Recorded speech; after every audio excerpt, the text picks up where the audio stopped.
ASMR français.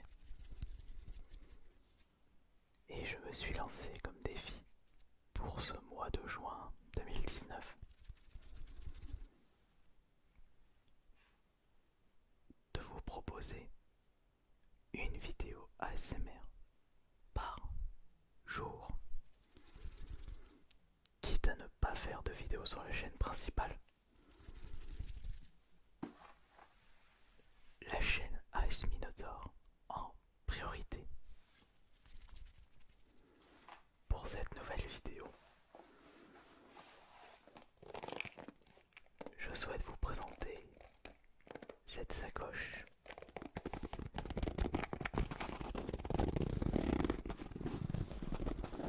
qui contient un PS Vita HD Day One.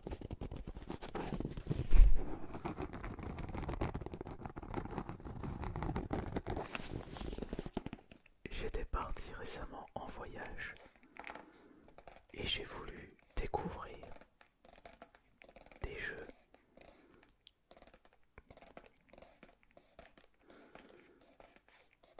qui n'attendaient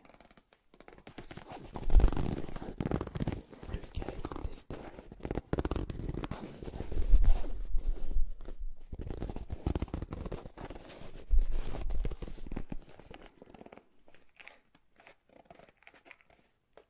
Découvrir de nouveaux jeux PSP qui prenaient la poussière dans ma collection.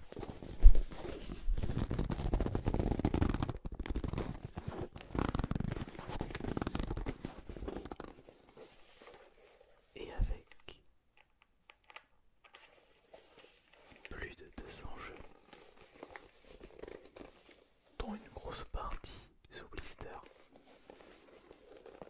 j'ai encore de quoi faire. Mais alors, quels sont les jeux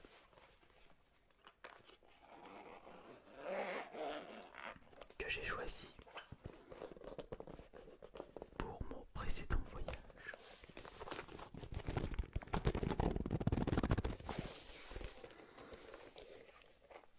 J'ai souhaité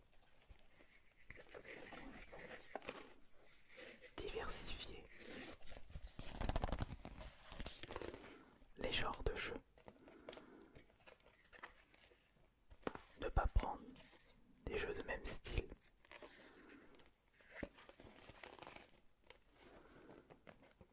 Par exemple,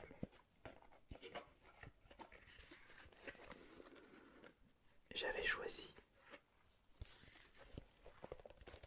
une compilation HD de jeux mythiques de la PS2.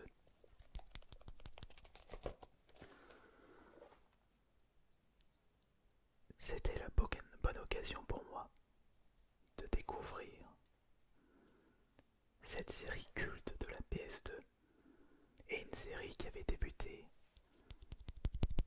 sur la PS1.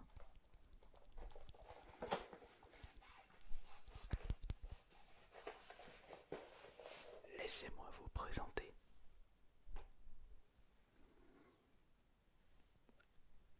la trilogie HD de Metal Gear Solid. Une trilogie qui est également sortie sur la PS3. Malheureusement, on ne peut pas vraiment dire que ce portage soit une trilogie. Il s'agit plus d'une collection, puisque dans celle-ci, il n'y a que le 2 et le 3.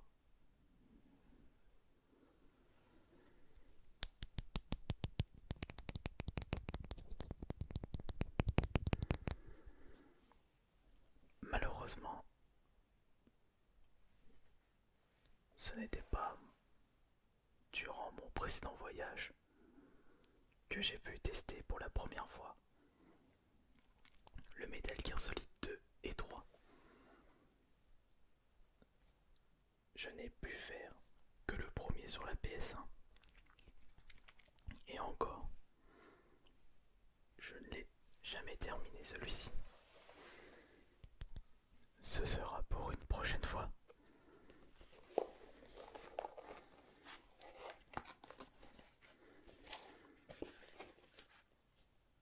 J'avais également pris un jeu que j'avais commencé, enfin auquel j'ai passé un petit peu de temps, mais toujours pas terminé. Il s'agit d'un Metroidvania, un jeu qui se rapproche beaucoup du style de Metroid. Attention, je ne parle pas du Metroid sorti sur la GameCube, le Prime, mais je veux parler des premiers Metroid, ceux sortis sur la NES, la Super Nintendo, mais également les Metroid sortis sur la Game Boy Advance. Il s'agit de Axiom Verge.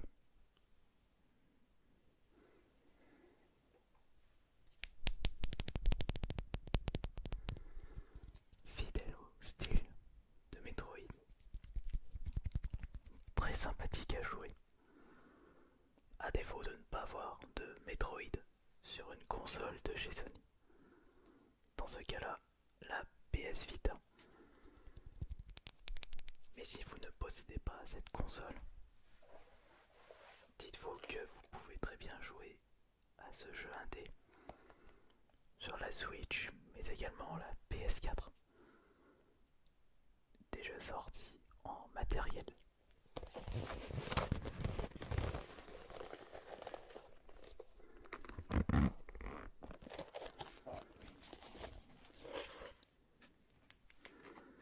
J'ai pu également récupérer un autre jeu indé. Et c'est une édition limitée qui était disponible sur PlayAsia ou sur... Non, c'était pas Limited Run, c'était PlayAsia pour la version PS Vita.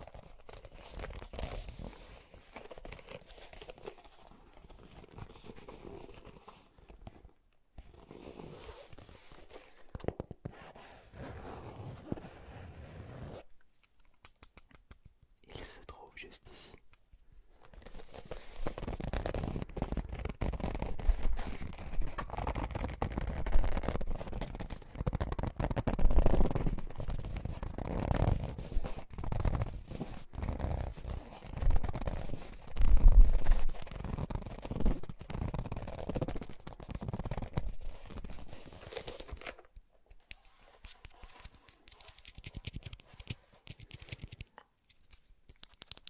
Des toutes petites cartouches pour très certainement la dernière console portable de chez Sony. Une console morte-née qui malgré tout est très qualitative. De meilleure qualité par rapport à la 3DS de Nintendo. Et le troisième jeu que j'ai choisi pour mon précédent voyage, il s'agit du jeu indépendant Cursed Castilla, qui est un jeu de plateforme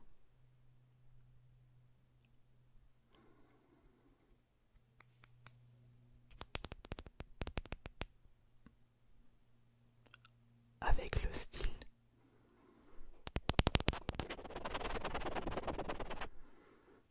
de Ghost and Goblin, Ghouls and Ghost sur la Super Nintendo, Ghost and Goblin sur la NES, jeu de plateforme de chez Capcom, pas celui-là mais pour Ghost and Goblin. Oui, c'est Capcom, oui. Vous savez, le jeu où vous contrôlez un chevalier, qui est d'ailleurs le très célèbre Roi Arthur. Un jeu de plateforme extrêmement compliqué, où vous devrez tuer des hordes de monstres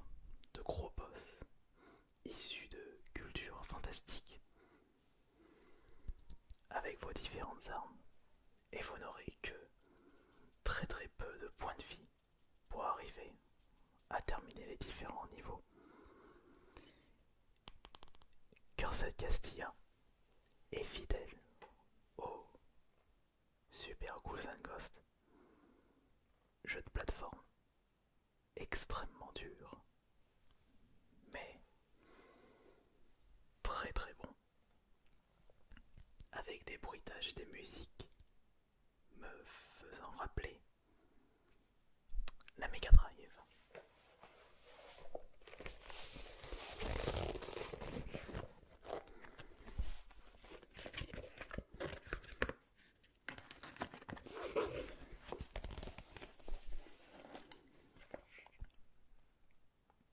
Et pour ne rien vous cacher, ce ne sont pas ces trois jeux que j'ai squattés durant mon voyage. Et il s'agit du jeu qui se trouve à l'intérieur de la console.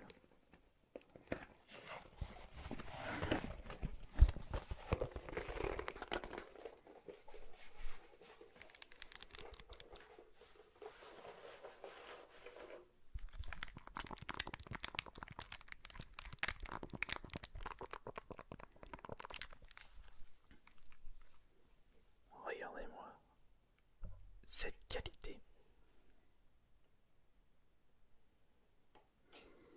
Désolé pour le focus. Et malheureusement, j'ai oublié de recharger la console avant de tourner cette vidéo. Mais ce n'est pas un problème. Puisque même si la console n'a plus de batterie, nous pouvons toujours retirer la cartouche de celle-ci.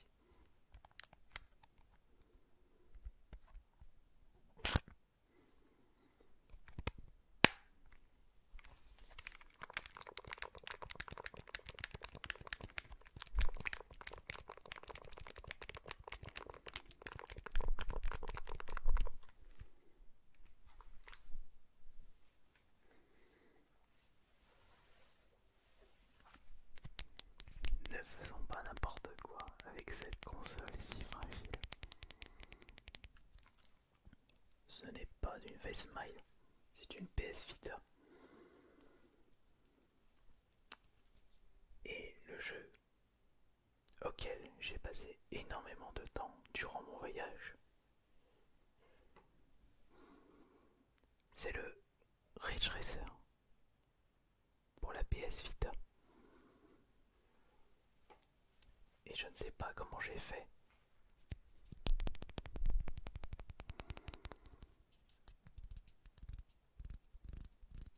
pour avoir été resté autant de temps sur ce jeu de course qui, malgré ses jolis graphismes, sa maniabilité plus que correcte, une conduite nerveuse et arcade,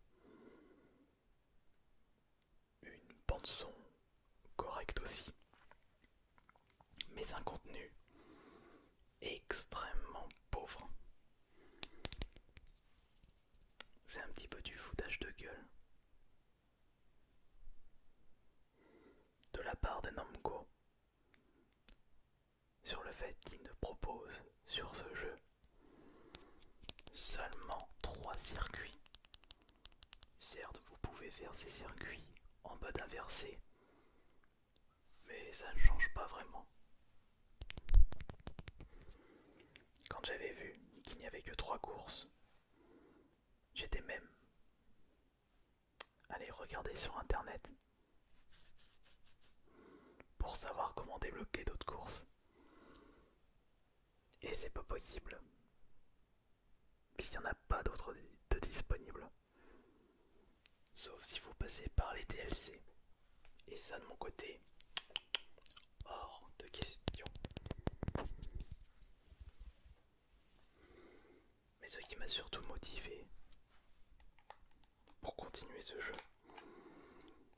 c'est l'obtention de trophées. Je ne pense pas que je vais tenter de débloquer le trophée platine. Beaucoup trop risque de me lasser.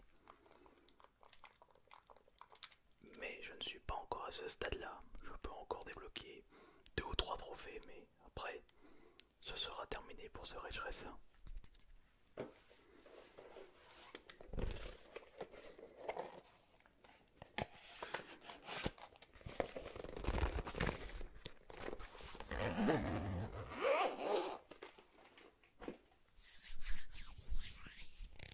Sur ce, c'en est terminé pour la première vidéo SMR du mois de juin 2019. Une promesse est une promesse, on se retrouve demain pour la deuxième vidéo de ce mois de juin. Merci beaucoup et bonne nuit.